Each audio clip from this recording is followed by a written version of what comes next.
When Metal Gear Solid 5: The Phantom Pain released back in 2015, it brought the story full circle. Not only because it showed how the events of that game would lead into the events of the first Metal Gear game, which was the next game in the timeline, but because it addressed a few of the saga's last remaining mysteries. Though almost all the loose ends were tied up, the Metal Gear saga's narrative complexity ensured that there would always be one or two mysteries left unaddressed. Mysteries like, what was Big Boss up to between the events of The Phantom Pain and Metal Gear 2? What happened to Raiden between Metal Gear Solid 2 and 4 that made him change into the cyborg ninja? Although the YouTube channel Did You Know Gaming recently came across some information that shed some light on that. I will link to their video which reveals those details in the description box below. But of these and other mysteries, which one is the greatest, the most puzzling? Well, of course, it depends on who you ask. If you go by the Metal Gear community on Twitter, for example, their biggest unsolved mystery was whether or not the date Snake has with Kaz in Peace Walker was canon. With that in mind, I'm just going to speak for myself, somebody who has been a massive Metal Gear fan for the past 25 years. The one aspect of Metal Gear lore that has puzzled me the most, the one that I've never been able to wrap my head around, is where is Arsenal Gear's rectum? There's probably a better way I could have phrased that. At the end of Metal Gear Solid 2, Raiden and Snake are fighting through Arsenal Gear's Tengus. Eventually, the character of Fortune shows up and challenges Snake to a duel. Snake sees this challenge as an opportunity to allow Raiden to move on ahead, to which Raiden agrees. He then climbs up a ladder while Snake battles Fortune down below. The very next scene, Raiden appears in the middle of a large platform, with no ladder below him or really any visible entry or exit point. Around him is a cloudy void of nothingness. One might suspect that Raiden is outside Arsenal Gear for a few reasons. The text on the ground says Arsenal Gear Rectum, which is the area of the human body that leads to the outside. When fighting the Metal Gear Ray units, their feet stamp in water, and Arsenal Gear is surrounded by water. But even then, the water is too shallow for the Rays to swim in, which we've already seen them do on two separate occasions in the same body of water. Plus, there's no other sign of Arsenal Gear's exterior shell below the platform, which might imply that Raiden is actually inside Arsenal Gear. I have played this game approximately 100 times. It is my all-time favorite game. I'm more familiar with it than I am with the roof of my own mouth, and yet this is the one thing that I never understood. However, that hasn't stopped me from trying. Today, I want to take a break from doing the 20 to 30 minute analysis videos that I've been working on for the past month, and instead do something fun. I want to go over some of the pre-existing theories as well as some of my theories as to where the hell this area is. I know it might seem like a minor thing on the surface, and to some degree it is if you're not a huge Metal Gear fan, but if you stick with me, I promise to reveal some things that are definitely worth your while. Now, let's start with a theory that I used to believe in strongly, but that I now think only has a fraction of truth. Almost a decade ago, I released a video on this channel called Was All of Metal Gear Solid 2 a VR Simulation? The focus of the video was on a theory that argues about Hideo Kojima's original intentions for MGS2's story. The basic premise is that before Metal Gear Solid 4 canonized the events of Metal Gear Solid 2 as real, Kojima wrote the story of MGS2 as one long VR simulation for Raiden. Everything from when Snake walks on the bridge at the beginning to when Rose waves at Raiden in the streets at the end would all be a simulated reality. The purpose of this narrative intention was to see how willing Raiden, and by extension the player, were to believe that everything they were seeing was real, even when the world around them was becoming more and more unbelievable and, in some cases, breaking down before their eyes. There's a whole meta-commentary behind this, and how it reflects Raiden and the player's desire to be Solid Snake. but to go into that now would take too long. If you want to hear more about that, watch my video titled The Most Profound Moment in Gaming History, which I will link in the description box below. Back to the point. The VR theory posits that original narrative intention changed closer to release. In other words, the world of MGS2 flipped from being a simulation that we want to see as reality to actually taking place in the real world, but having enough weird stuff happening to make us question what we see. That said, the original creator of the theory argues that remnants of that original intention are still there. Let's look at the arguments. The most obvious argument is that the Metal Gear Ray Arena is a replica of the platform Solid Snake stands on in the photography missions from Metal Gear Solid VR missions. When Snake appears to Raiden in Arsenal Gear Sigmoid : he seems to appear out of nowhere, almost as if Raiden willed Snake into existence when he spoke his name. Something that, even in the Metal Gear universe, where some supernatural events take place, doesn't really make sense. There's also Solid Snake's infinite ammo bandana, which is fine as a New Game Plus item in Metal Gear Solid 1, but is nothing short of pure magic in MGS2. Regarding the tanker mission being VR, there were a couple of hints at this. Depending on whether or not you play the tanker mission before going into the plant, there will be a change in dialogue during one of the early codec calls that Raiden has with the Colonel. If you don't play the tanker mission and jump right into the plant, the Colonel will say the following. Just a precaution. You are now designated Raiden. This will be your first sneaking mission. The arms will naturally have to be procured on site. Now, if you do play the tanker mission first, Colonel's dialogue will change. Just a precaution.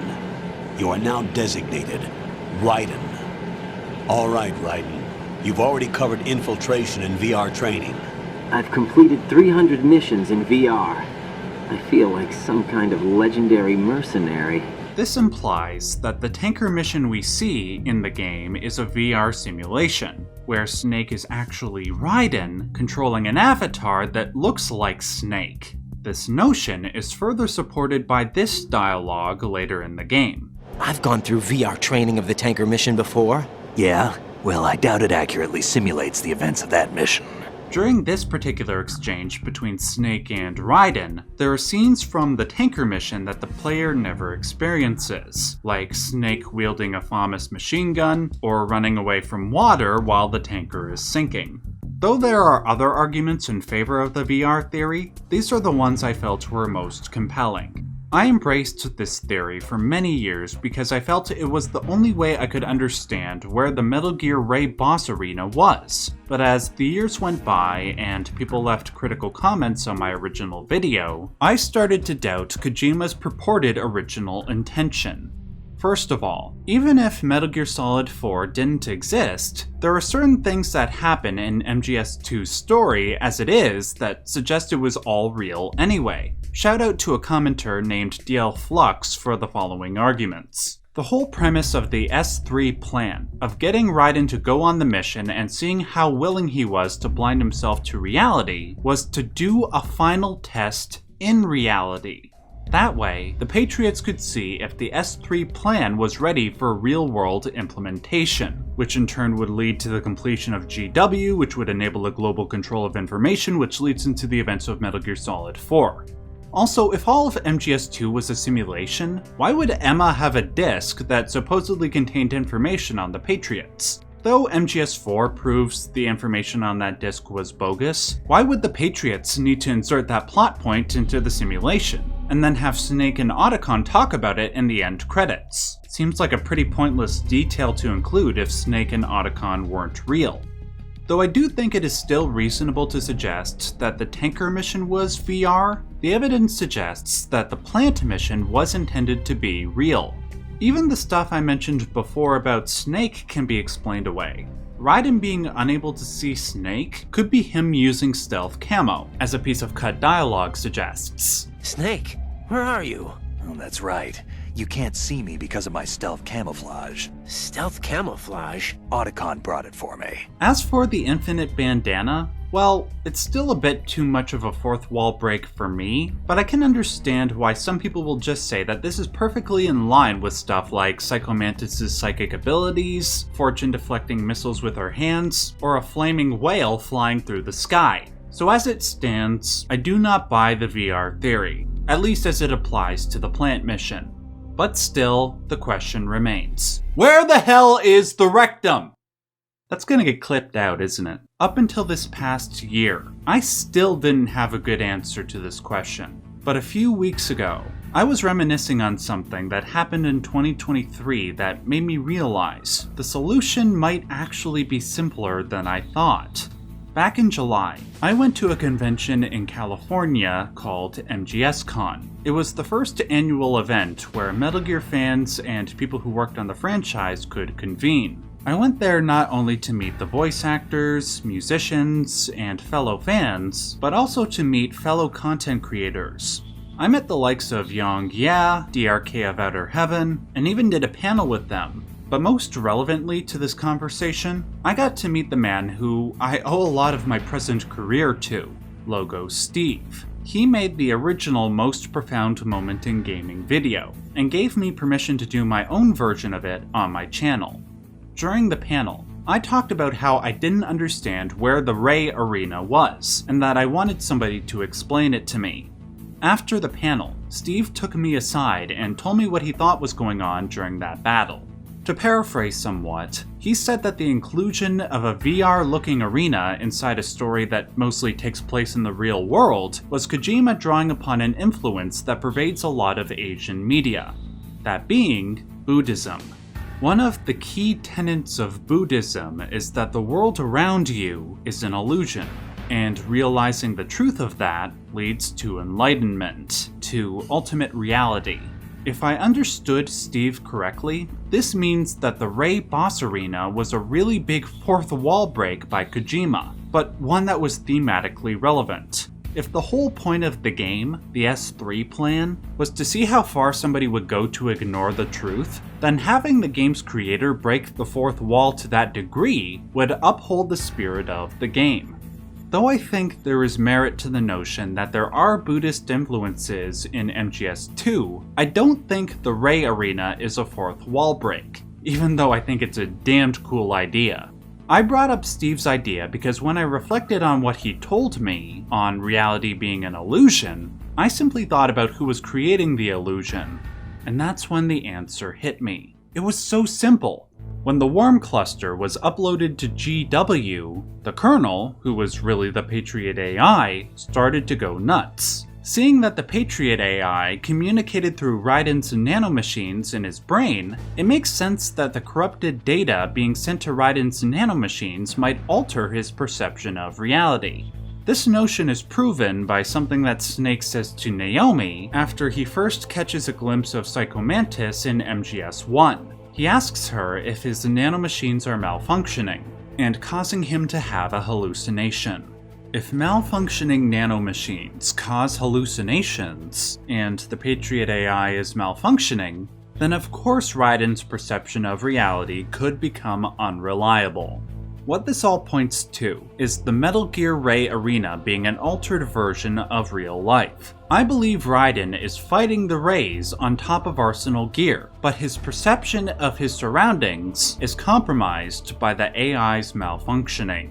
As for why it takes the form of the arena from the first game's photography missions, well, that probably has to do with the game's underlying meta-commentary about Raiden and the gamer wanting to be Snake. Which again, if you want to hear more about that, I talk about it in my Most Profound Moment in Gaming video.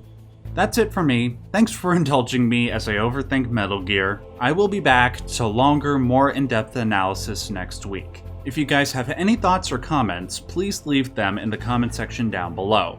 If you have an alternative theory, I would of course like to hear that as well. Until next time, remember to stay safe and stay yellow.